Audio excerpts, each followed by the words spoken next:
Simple Truth brand makes it easy to find better-for-you products that are free from unwanted ingredients. From fresh produce and snacks to household cleaners and more.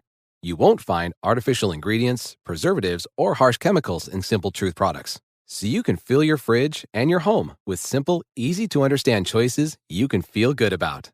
Just look for the green Simple Truth circle to get the quality items you want, free from the ingredients you don't want. Simple Truth, exclusively at Baker's. It's time. Time to get credit for the work you've done. Time to get the recognition you deserve. With Purdue Global, you can move forward in your career, for your family, and for yourself. You're worth the investment in yourself to earn a degree you're proud of, a degree that employers will respect. Purdue's online university is designed to support working adults like you who know it's never too late to accomplish your goals. It's never too late to make a comeback. It's time to start yours today at purdueglobal.edu. Episode 175, Psychological Tricks for Sticking to a Budget. Welcome to the Frugal Friends podcast, where you'll learn to save money, embrace simplicity, and live a richer life. Here are your hosts, Jen and Jill.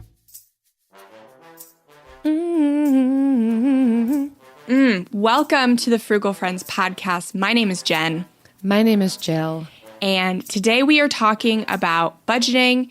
And I said psychological tricks, but they're really just psychology so you can understand why you have trouble sticking to a budget and you can make changes that serve you better sticking to one. Yeah, we really like to talk about how we are whole people and all of the aspects of our personhood that go into some of these decisions. They're not isolated. What we do with money is connected to other parts of our being. And it's good to take a look at that and see, is this part of why I am overspending or not getting at the actual goals I say that I have? Yes. Yeah. So no tricks here, just treats for helping you to budget. Amazing. But first, our sponsors. This episode's also brought to you by houseplants. Brain stuff is heavy and complex, so if you feel tired after listening to this episode, go water your houseplants. Houseplants are really cool when you can keep them alive, and they tend to live longer if you water them. Sometimes they need more soil, and I don't know where the soil goes, especially if there's no holes in the planter, but whatever. Houseplants. Shout out to all the ladies who were plant moms before 2020. I'm looking at you, Jillian. Thank you. OG. Thanks for validating me and my love for plants. It's not just trendy. It is trendy, but it's not just trendy. It's a way of life for you. Yes. Have you had more success keeping your houseplants alive? Only the ones inside my house. The ones outside my house that I don't see all the time are for sure all dead.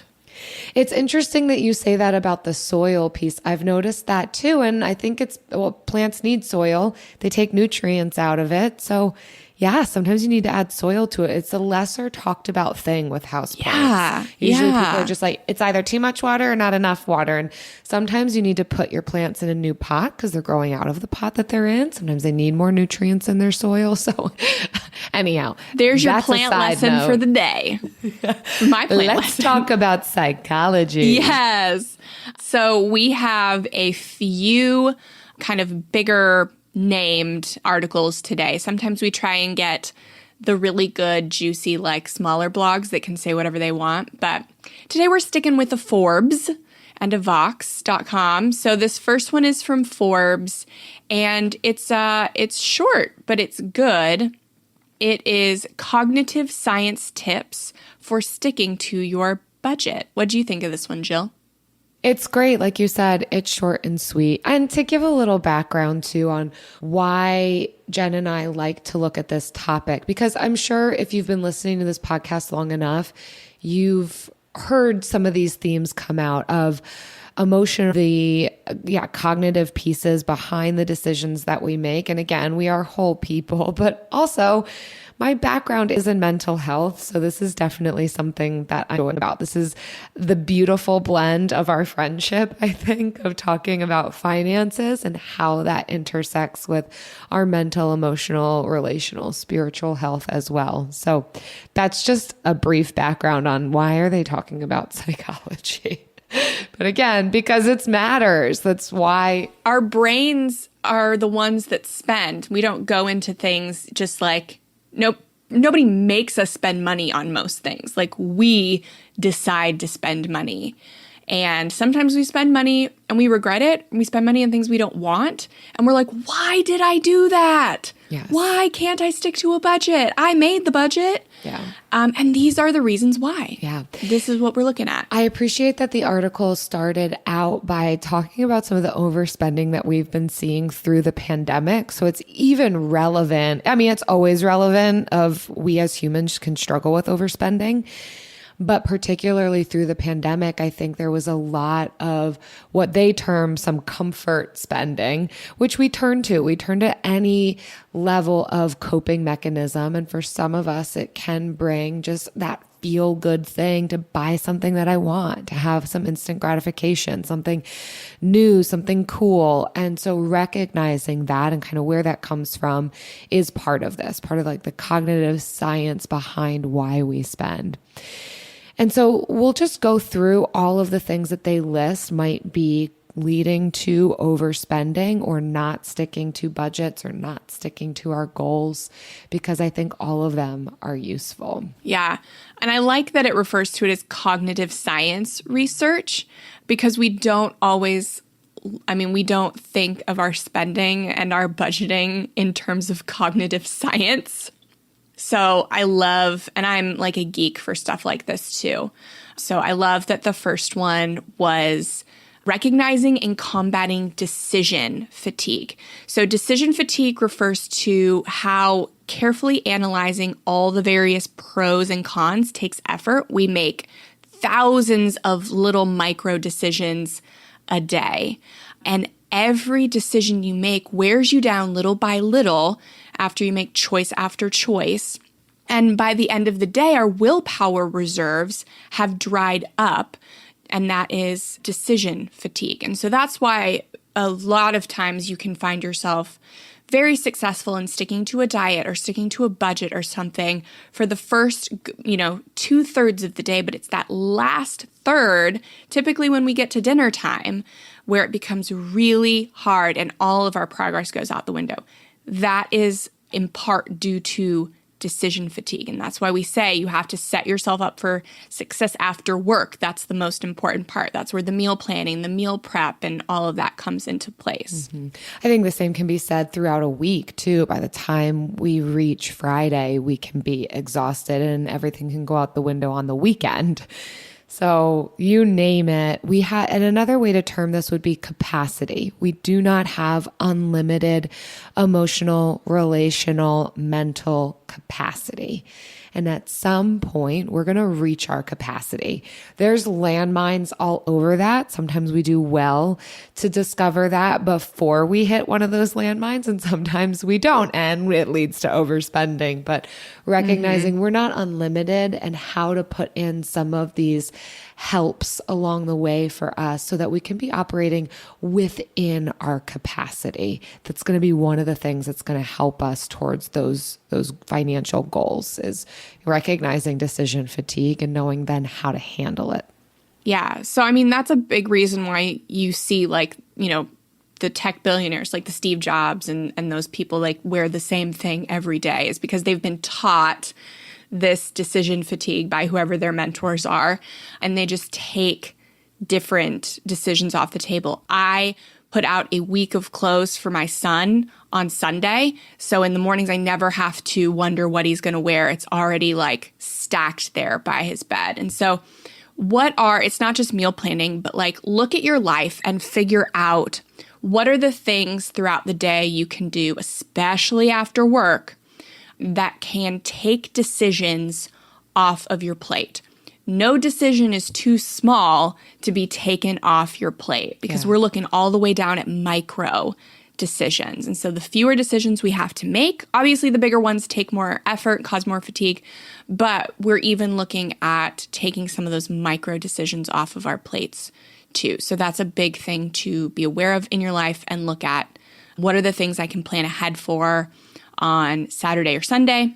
Take those things off of my plate. Or what are things I can be doing Wednesday, Thursday to take decisions off my plate Saturday, Sunday, if that is where you struggle more with your overspending. I've noticed I do so much better eating at home if I just have a written list of the food that I can eat for lunch and dinner. It doesn't even have to be a full on Monday, I'm making this, but to even have it written down of you have these options available to you between your fridge and your freezer, and just seeing it takes out, some of that decision fatigue, and where I might then just go and say, let's just order out. Well, no, you have stuff. Here's what it is.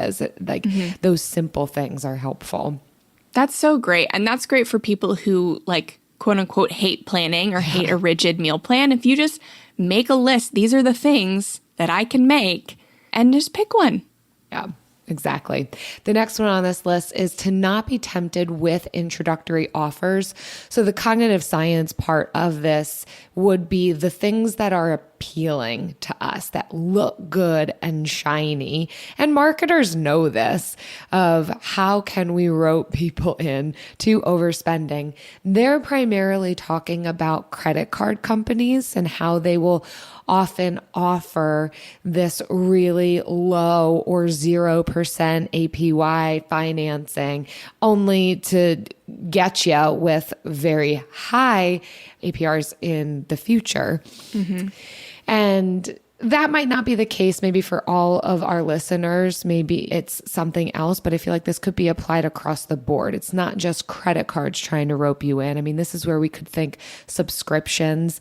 Oh, XYZ is free for the first 7 days, but then they get you to input your credit card information. So then they're automatically charging you after that. And we forget to go back in and cancel. So just being aware of the fine print in any situation. Of course, our eyes can glaze over with fine print, but that shouldn't be a reason that we find ourselves overspending. We really need to have a better handle on what is this really offering? What's the catch? Is this actually useful and valuable to me? Will I actually take advantage of this, or am I falling for a marketing tactic right now? Yeah. What this one made me think of were loss leaders. So companies, offering you the free 7-day trial, or offering you the free ice cream if you come into the store, the $5 chicken at Costco. And so these are things that will get you into a store or onto a mailing list that don't even make the company money. But when you take an action with a company, you're warming up to that company. So it becomes easier for you to walk through the doors again, or to open another email. And so the more you do those micro actions, those micro interactions with a company, the more comfortable you become, and the more likely you become to spend money with them. And so while free stuff is great, we highly, highly recommend free trials and getting what you can from companies. Don't take those for granted.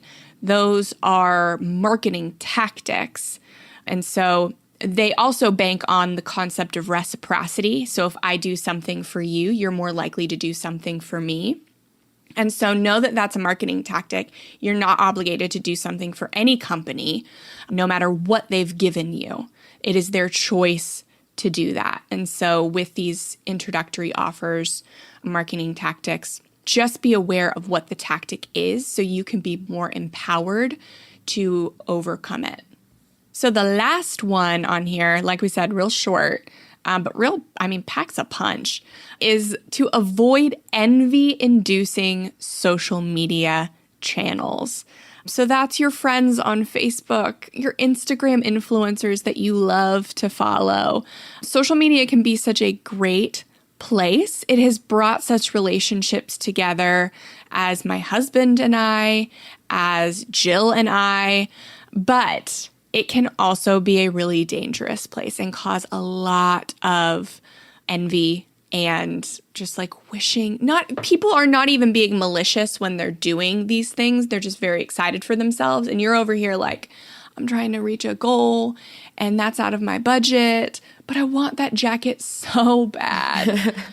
But look at how fun that vacation looks. Yep. I'll even add to this. Social media has just become a big old ad. Most of what you're seeing is ads, if not like blatant ads where this is just a sponsored post.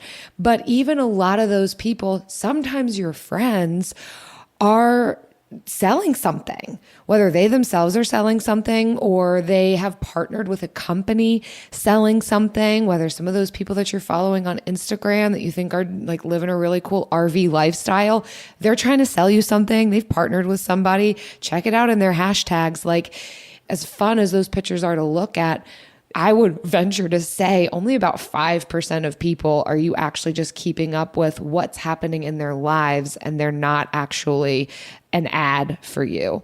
And even then, if they're posting just about their lives, chances are they're posting the best part of their lives. That could be envy inducing. So no matter what you do, that scroll is just trying to get your money. So beware. Yeah, it is dangerous. And I have definitely purchased things that I've seen on Instagram and TikTok. Oh, I'm not beyond it. And we're absolutely not against marketing or the cool things. I mean, TikTok taught me pesto eggs and, like praises, because that's delicious. But what are pesto eggs? Oh, it's you use, instead of oil, you use pesto and you put the pesto in the pan and then break the egg on the pesto. Yeah. And then you put it over some sourdough. Sometimes people have put like avocado or ricotta. So it's delicious. And you just have to make sure it's in your budget. Like, that's what we're talking about. Spend with your values. Spend on what you want to spend on. Just make sure it's what you really want to spend and not what you feel like you should spend or you feel like you want to spend. Don't trust your feelings. Trust your values. Do the scroll. Just make sure it's mindful. Mm-hmm. Absolutely. And basically, I think in summary with this article, they're advocating for us understanding our own thoughts and feelings behind what might be leading us to overspend or not stick to our quote unquote budget.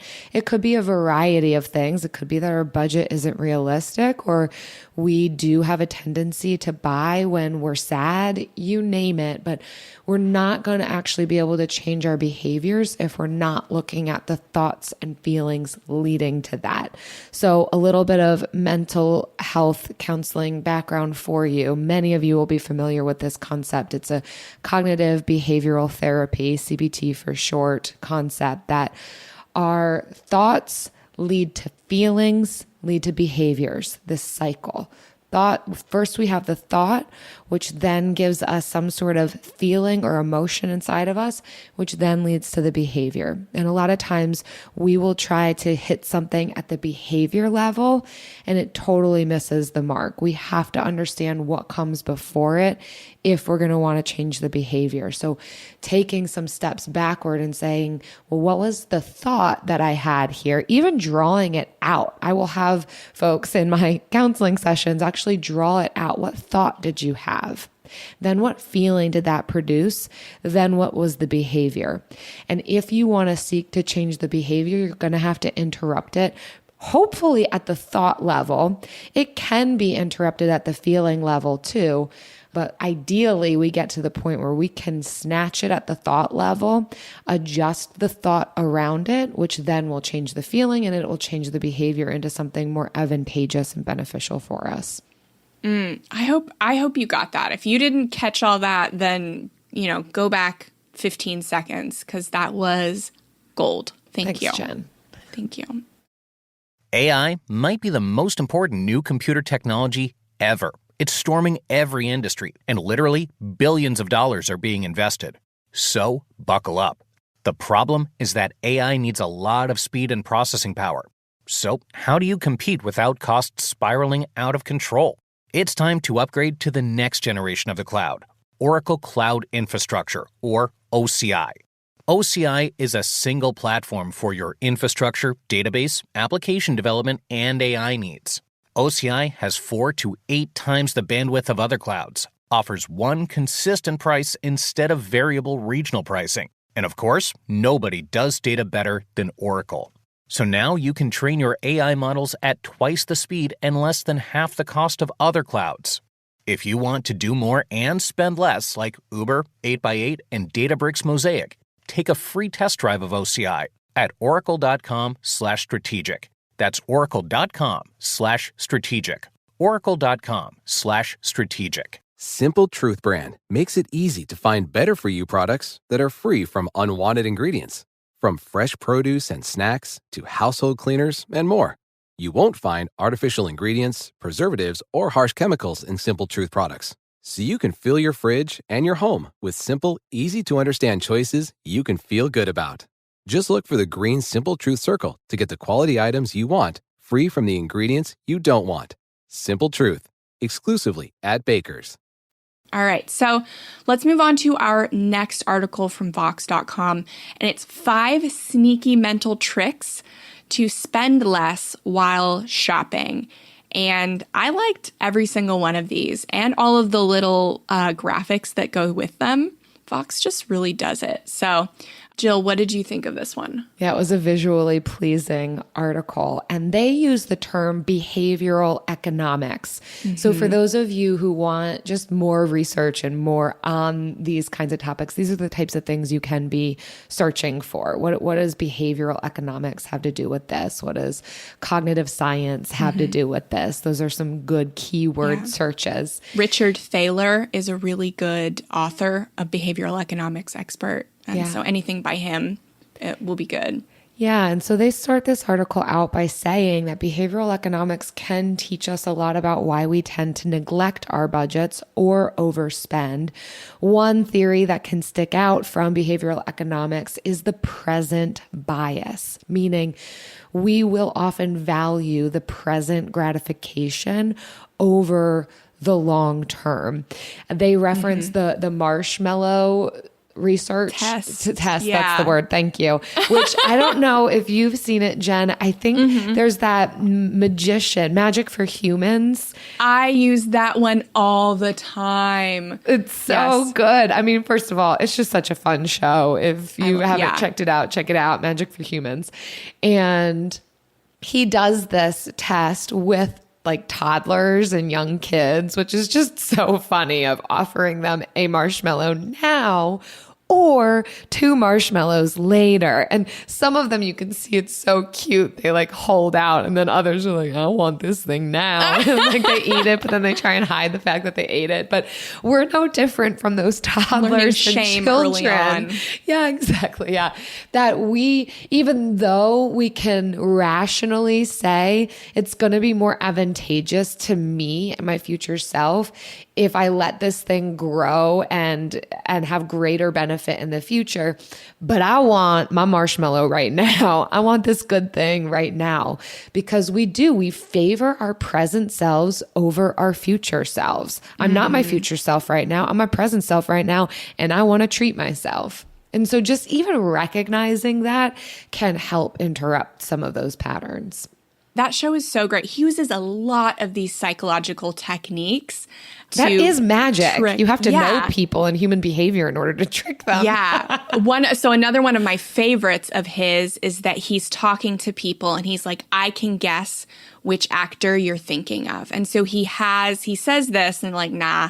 And he has a conversation with them and then asks them to think of an actor, and he shows them what he's written down before he even started the conversation. And without fail, all of them say Tom Hanks. And he wrote down Tom Hanks. And the reason he was able to get them to all say Tom Hanks is because throughout the conversation, he was just dropping particular words or concepts or ideas from different Tom Hanks movies. So like Castaway, Toy Story, all of these things to make them think of Tom Hanks movies. And so it was so crazy because that's also a marketing technique. So luxury marketers will use in their marketing more luxury-focused words, verbiage, to make you feel like you deserve luxury. Like that's what you are accustomed to and can afford, whether it is true or not. So that's also, marketers use that all over the place. We've got to combat these magic tricks with our own magic tricks. I know you said it's not about tricks, but it might be. It might be, yeah. Tricks are for kids and maybe for adults. Yeah. So let's dive into some of these tricks. The first one is to never go shopping without a list. And this might seem so old-fashioned, but it is so effective. And it's not like a cash envelope system that's like very inconvenient. Shopping with a list is very convenient. It's, not the most convenient, but it is still convenient. And it just helps you so much to avoid impulse buys. Not only does it help impulse buys, it helps me when I'm at the store not forget something and have to come back to the store. So as I run out of something, I just have a running list on my phone. And actually, Eric and I are taking it to the next level where I'm making a checklist, like a Google Sheets checklist, or a Google checklist, I guess is what it is. And then I share it with him. So if we're at the store together and we really want to be efficient with our time, we both have access to the checklist. And we're able to check it off. So we're able to keep up with each other, knowing, oh, he already got this. I don't need to text him or call him and let him know. I already got the toilet paper, headed to the frozen food. It's like, oh my gosh. Yeah, I know. Wow. My thought We're is just that really trying to hack our whole lives, but it helps, to be, when you're shopping, it helps to not forget things, and then it helps keep you from buying things you don't need. Yeah, that would be effective. Like when Travis will go to the grocery store just randomly for something. He's like, you need anything from the grocery store? I'm like, I don't know. Yes. You can share a list and then you know exactly what you need at the grocery store. Mm-hmm. The next one on this list is to double check that you are, in fact, getting the best value. So this could mean you are at the store, you see something that is already on your list, and you want to know, the first thing could be, well, I'm just going to go get this. But we would strongly encourage you to do a quick search on your phone. Thank goodness for smartphones, and make sure that that is the best deal that you can purchase it for. Or even if it's possible that you could get that thing used. So just make sure, even if it's on your list, I need this. This has been something I've had my eyes on for a while. Make sure that the store that you're at is going to give you the best deal. Yeah, I like that they mention bulk shopping. People tend to overspend in warehouse stores, and bulk shopping is not the enemy. You just have to make sure, A, you're not buying bulk for the sake of buying bulk, because it typically is a better deal, but you have to make sure it's only on things that you really need or will benefit from buying in bulk. And then also actually do check the price per unit. Yes. Because if it's just a few cents, it may not be worth buying in bulk, especially if it's something that's perishable. So this is really something to consider if you are a bulk shopper or prefer bulk buying. Yes. I noticed I recently did that. The bulk price on just some window cleaner was so much better. I would say it was like 30% less expensive than if I were to have bought like 2 bottles of window cleaner. And it was actually preferred for me because I have my own spray bottles. So now this could just act like a refill for the entire house rather than needing to get individual bottles from the store and keep them in the different rooms, bathrooms, kitchen, laundry room throughout the house. Just refill it with that. And it's also reducing waste because now I have 1 container rather than 3 containers that I've bought. So yeah, sometimes it is just, even when you're at the store, even if it doesn't mean I've got to go to a different store, are you getting the best value? But like you said, are you using it too? We don't just want to become hoarders because it's a better price. Absolutely. So the third on this list is to don't shop when you're feeling emotional. So this is so huge. I'm going to just read this first line right here. More than 7 in 10 people consider their finances a source of stress, according to a Capital One survey of more than 2,000 respondents in the US. If you're among them, be especially conscious when you're spending, since your emotions may further cloud your judgment. Isn't this such a vicious cycle? Money makes us stress. Stress makes us shop. Shopping reduces our liquid cash, and then all over again. It's stressful. Yeah. Yeah. It is a vicious cycle. So yeah, I think one way you can combat this is to, again, be prepared so you don't have to make as many decisions when you are stressed, because that increases decision fatigue exponentially.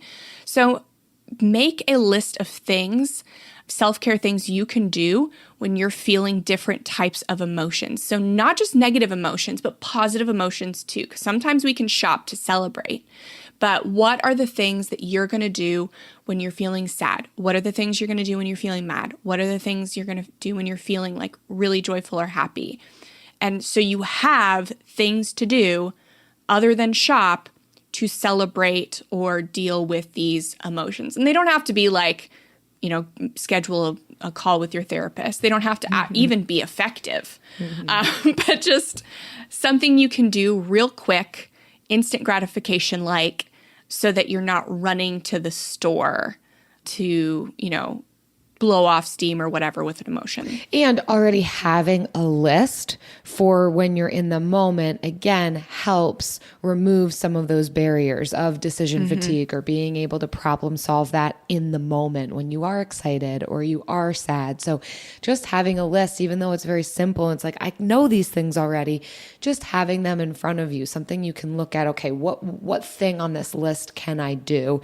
You're more likely to do it if the barrier to that entry is taken away. Yeah. And it can eliminate some guilt too, I think, because we want to be efficient and we want to be like healthier in all these areas. But when you're trying to change a habit, and this is, not a habit, but this is similar. When you're trying to change a habit, you need to replace it with something that's equal in kind of level, so to speak. And so if you are turning to shopping when you have an emotion, you need to think of something that's on the same level as that. Not necessarily like when I'm celebrating a raise, I'm going to give $1,000 to charity. That's a different level, You need to think of something small that's on the same level as shopping that you can replace shopping with. So we're not trying to make become leaps and bounds better people. Just a little something that's on the same level as shopping to replace that emotional outlet with. And I appreciate the spectrum that you described here, because I'll be honest, to hear this line when I first read this article, there's part of me that wants a little bit of pushback on this. Don't shop when you feel emotional. Almost we can use this word emotional in a very negative way. It often is associated negatively, like you're just being emotional. It's a way to kind of discount people. And so I like that you described, Jen, the spectrum, either when we're happy or sad. We know that there's other more complicated emotions than those two, but that's, a little bit of the spectrum. I would maybe offer an alternative vernacular to this of maybe feeling emotionally vulnerable. So in a position where because of XYZ, again, whether happy or sad or somewhere in the middle, I am more vulnerable to making some of these decisions that might derail some of my goals or things that are actually going to benefit me. Knowing our vulnerabilities will help us to be able to protect them. There's nothing wrong with vulnerability. Vulnerability is beautiful. It's part of the human condition. But knowing and recognizing our vulnerability and being able to care for ourselves in the midst of it, move towards protection of vulnerability. I know I've said this soundbite before, but I'll say it again because I think it's relevant here. Vulnerability without protection leads to exploitation. I'll say it again because I do think that this is something even worth writing down. Vulnerability without protection leads to exploitation, meaning that if we don't move to protect these areas of vulnerability inside of ourselves, they will be exploited in us. An example of that would be, I was sad, there was no protection for me. I went to the coping mechanism that most made sense, and I spent my entire grocery budget for the month, right? That would be an exploitation. There's other areas that we can talk about related to that. And of course, there's so many deeper implications. But as far as talking about our budgets, this still remains true. And again, it's not about removing our vulnerability. It's about moving to protect it. Mm-hmm. So like you said, Jen, creating that list of go-to things that we can do, happy or sad, that are going to be beneficial for us, that are not going to derail us from our hopes, goals, and dreams when we're in those emotionally vulnerable states. Absolutely. So much wisdom right there. And that's exactly where my head went when you started. I was like, yes, the vulnerability without protection leads to exploitation. And it is so relevant here. All right. So number 4 is to sleep on it before purchasing large items. And so this is just a good rule of thumb. I remember a few months ago, by the time this comes out, I was, for something for my business, got a really big price tag for something. And it was very stressful because I thought I needed it. I thought that it was the only way forward for me, but it seemed very out of my budget. And so I had to sleep on it after I cried quite a bit about it. And then I slept on it, and then I slept off that decision fatigue because I'm sure and I was exhausted when I went to sleep because I had all of these micro decisions running through my head about this purchase that I thought I should make. And when it's for your business, you can kind of justify it a little bit more than when it's for yourself. But yeah, I think it might be the same for kids. So I went to bed and I woke up the next day and I was much more level-headed about it and ended up thinking of or reaching out to find alternatives that were more affordable for me and went with one of those. But that reaching out to find alternatives wasn't even on my mind when I was so stressed. So for sure, sleep is sacred. I love sleep. Do it. Sometimes sleep is the best thing we can do for ourselves. Yeah. And I won't get too into the weeds on this, but when we are able to enter into that REM cycle, the rapid eye movement, it's like the specific and deepest point of sleep in our sleep cycle that we have. And it is necessary for actual rest of our bodies and like rejuvenation of things. When we're able to get into that REM cycle, it does help. The reason that we can wake up and think more clearly is for what can happen in our brains as we sleep. Again, I'm not going to get too into the weeds or the science behind it. Just know that sleep is helpful for our thought patterns, our memory formation. Sleep allows us, specifically when we're in that REM cycle, to be able to put things in correct files in our brain. So yes, for many, many reasons, it's good to be able to sleep on it and wake up refreshed and rejuvenated. We're not going to make the best decisions when we're sleep deprived, but especially if we're feeling really uncertain about something.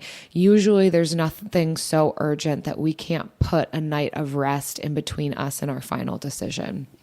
Absolutely.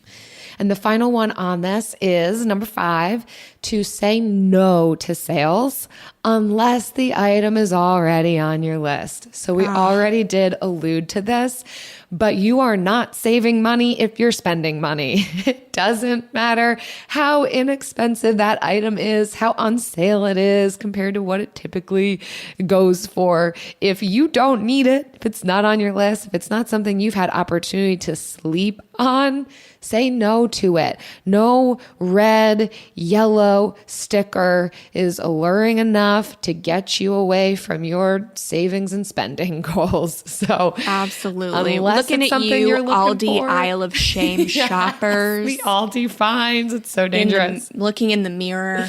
Again, if it's something you needed, I already needed a beach chair. Thank you, Aldi finds, for giving me one that's far less expensive than I thought that I would ever get it, fantastic. But no, thank you. Cheez-Its Explosions, that was never on my list. Cheez-Its Explosions. They shouldn't be on anybody's list. It does sound good though, but I already have cheddar goldfish at home. Oh, snacks. Yeah, I mean, marketers, again, will use this tactic. They will use percentages off versus amount of money off, because percentages can be higher than amount of money. And studies have shown that if something is 20% off versus $20 off, even if $20 is a higher percentage, people tend to go with the 20% off if things are similar, because we're just accustomed to, or even 30% off. 30% off is less than $20 off. People will still go for the percentage one because it's a bigger number. And so the store makes more money because they're giving you less than $20 off. You think you're getting a better deal because you see that 30 number. But yeah, it's just not true. If you didn't need the item, if it's not on your list, you're not saving money. And I'm so sorry. There are some people out there that just love to find a deal. Like that is their core values. They love to be on the hunt. But you can figure out, you don't have to give up that value. Just think of another way to live it out. It doesn't have to be in purchasing things, at least for yourself. There are tons of things you can hunt for. So get creative. Just not people. Don't hunt for people. Oh yeah, don't do that. You know what's a better idea to do with your time? Oh yeah, that you can really channel your energy into whoever you are. The bill of the week.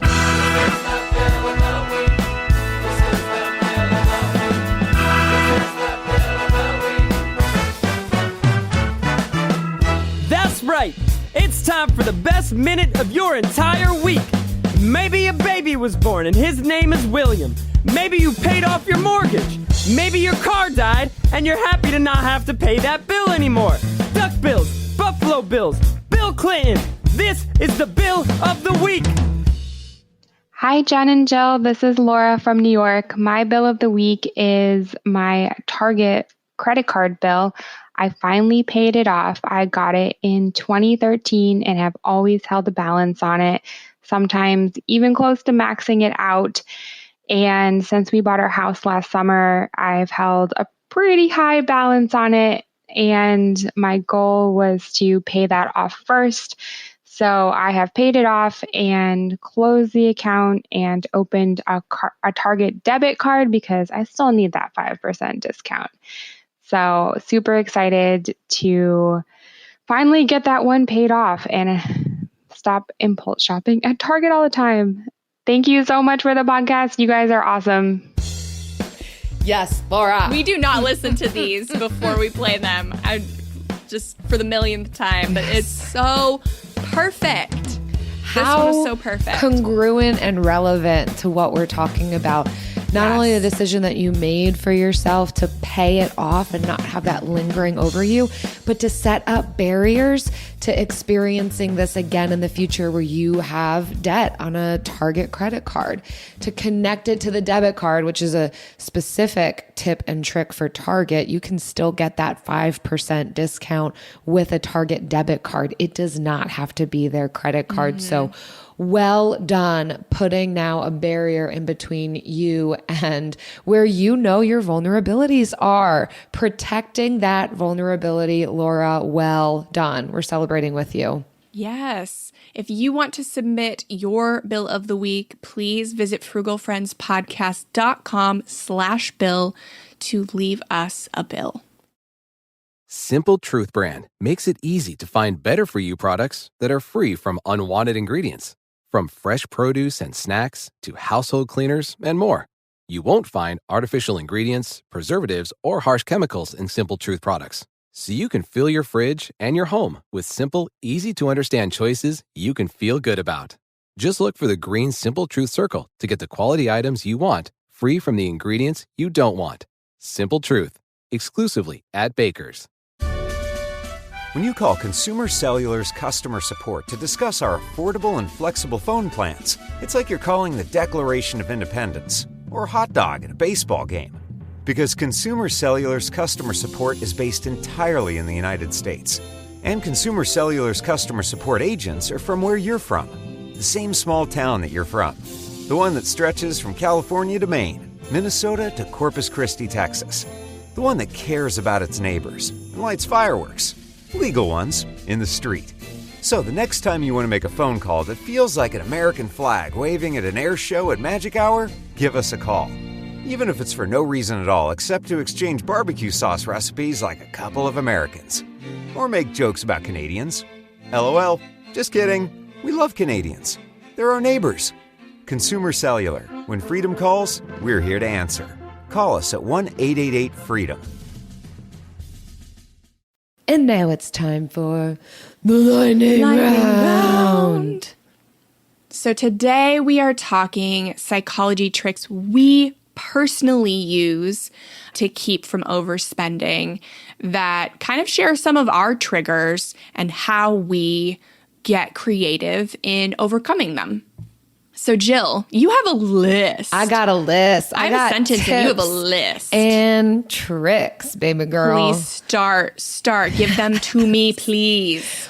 Well, for those of you who have listened for a while, you know that spending isn't necessarily my area of difficulty.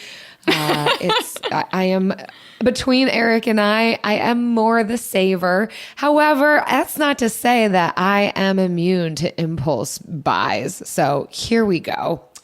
I do not scroll shopping sites for entertainment. So you're not going to find me on Amazon or cute bathing suit websites or even Facebook Marketplace. Like, I do not go on a Facebook Marketplace just for like a fun scroll to see what people are selling in the area. I go on if I'm looking for something specific, which I didn't realize was a tip until like I just started talking to other people and realizing, oh, a lot of people will just like, I'm bored or I'm procrastinating. Let me look on my favorite site and see like what kind of deals they got going on. So I just don't do that. I avoid it. I also just like avoid going to the store. So if that tip can help you, great. Find something else to look up online. You know, it doesn't mean that you can't be on the internet, but maybe research something that you're curious about. I've gotten real curious about honeybees. So much interesting information there. So if you want to get started somewhere, just, you know, learn more about honeybees. Also, my next tip, shop the perimeter of the grocery store.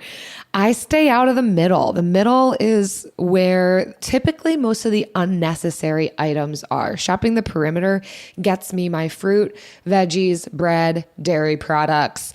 And that's about all I need to live off of. Meat. Yeah, right? Those are the basics. Those are the nutritional pieces that I need. But not your wavy lays. However, you will catch me getting some chips and getting some frozen pizza. Okay, Chaps. I am still human. You might find me down those aisles, but in general, I'm just in the perimeter. That helps.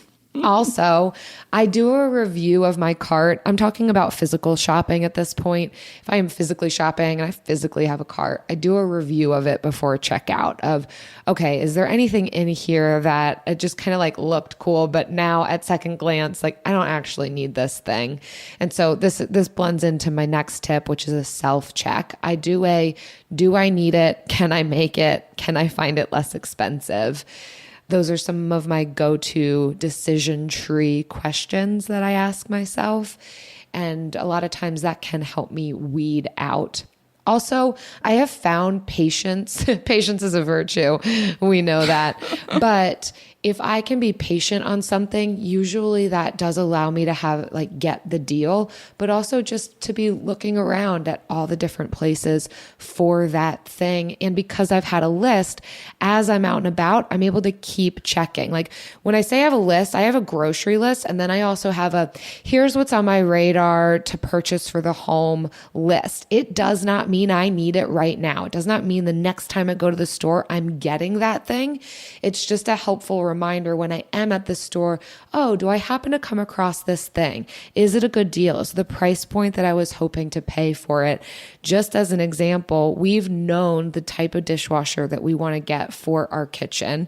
It's been on our radar, but we know we don't want to pay full price for it. So we've just been keeping an eye on it. Anytime we're at Lowe's or Home Depot, or sometimes, we'll check out the dented appliances. Anyhow, long story short, we've just been patient, and I caught it in the clearance aisle way in the back of Lowe's for like 60% off, and we were able to snag it. That was a steal for you. Yeah, but it's because we've been in our house for a full year and we're just waiting on the dishwasher we want.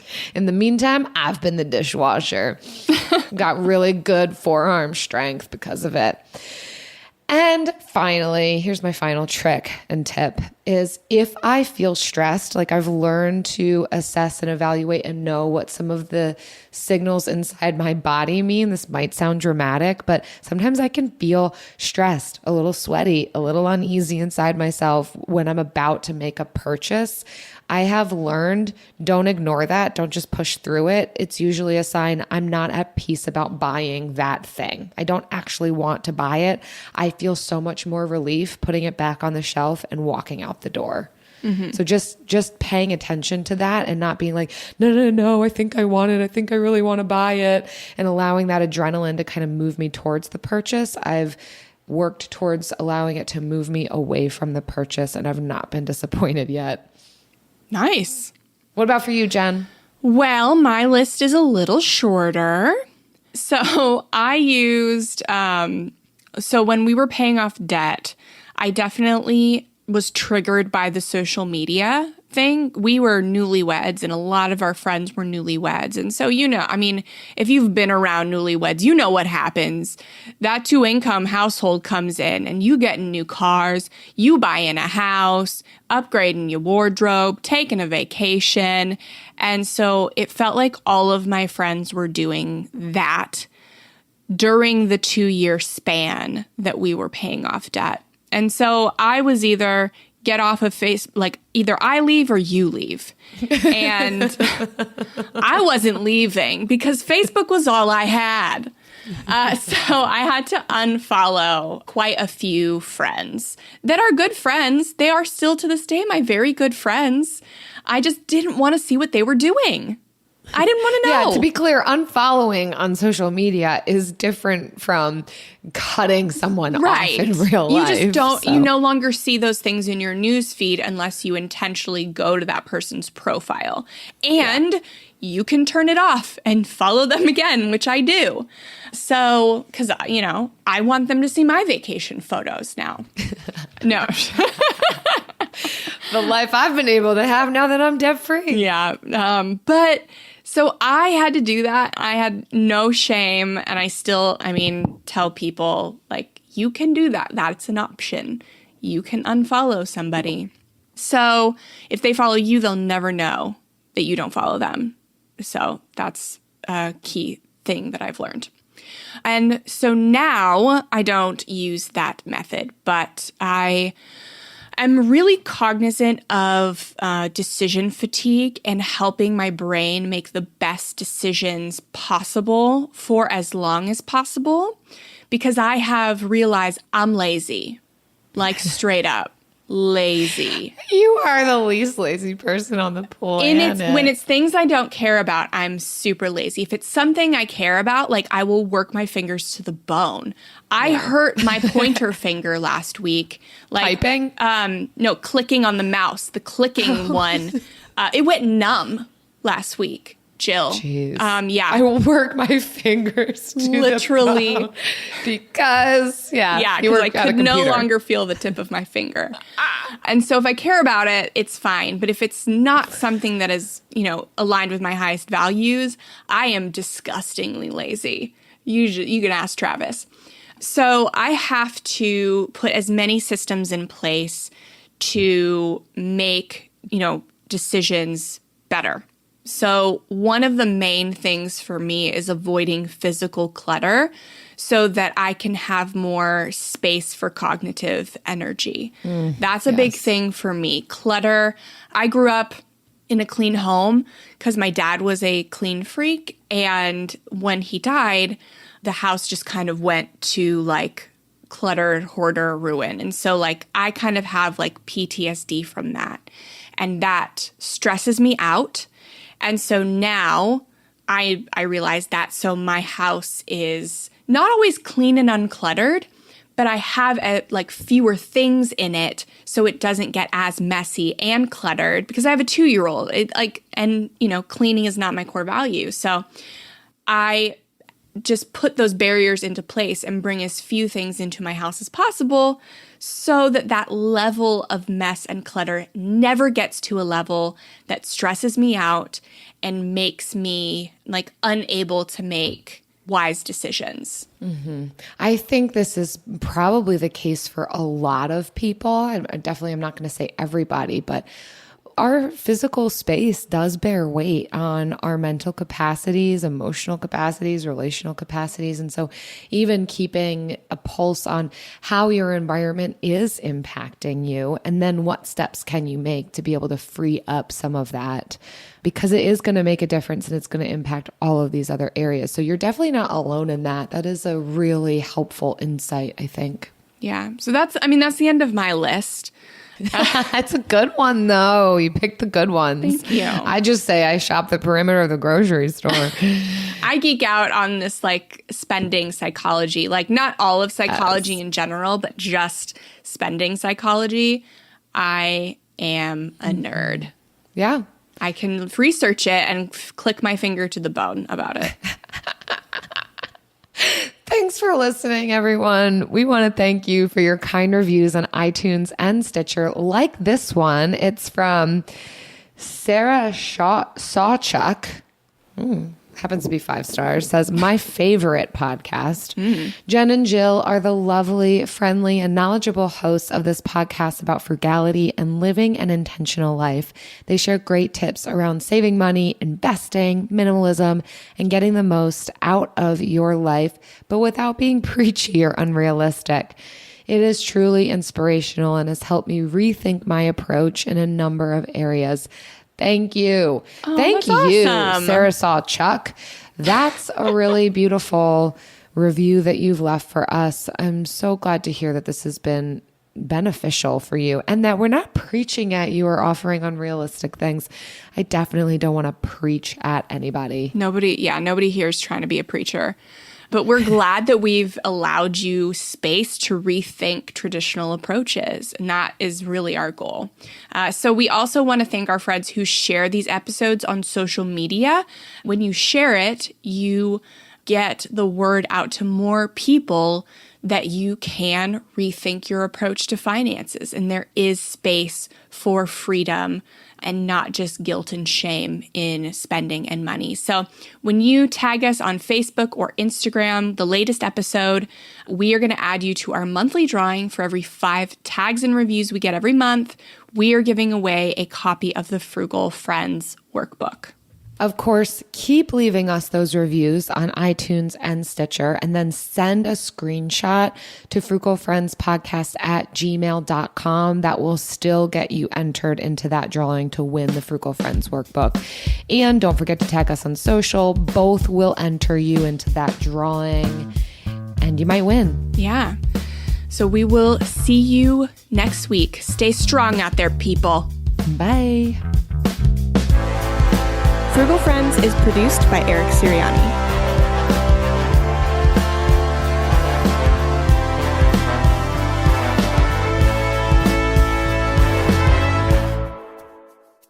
I can't get over you calling yourself lazy, and I would love to know where you think that's accurate about yourself. I mean, I get that you work yourself to the bone and you see that, but what are you talking about? Because right now you've got the rubber liners of your food storage containers soaking in bleach. Like, if that's not like going the extra mile, I don't know what is. I'm not physically sitting there soaking them in bleach. But you've done it. Like, you've taken, you've noticed after they looked like they were growing mold, Jill. Okay, but like, there was mold on them. A lot of people would just, a lazy person like would say, who cares? I'd rather lay down. I would rather lay down, yes. But you still did it. I don't understand. How do you see that descriptor word matches you in any way? So here's the thing. And this isn't, I can't give you a specific thing. But I do just want to put out there that I love to sit at home and watch TV. And I am not like a constant go-getter. Like, I don't want to give people the wrong impression about me. I am an Enneagram 3, and I do love to achieve and find much of my self-worth, for better or for worse, in achieving. But I also do like to sit in my bed and watch TV more so than like read a book. You and the rest of the world. I just want to like, I don't want people to think that I'm but then you say that superhero. and I think that what you actually mean is like 1 hour a week you have a show that you watch and it's like a treat to you. That is typically the newest Marvel show. So the opposite of lazy. Like, sometimes I like to give myself a break by watching a show. I don't like, if you're not going to give people the wrong impression, I'm going to give them the right impression. And it is that you're just a go-getter in every aspect of life. And that's okay. Everyone doesn't have to be that way. But I also don't want people to think like you're just sitting around watching TV, because I've also been with you while you're watching TV. And you're also working. You're also researching.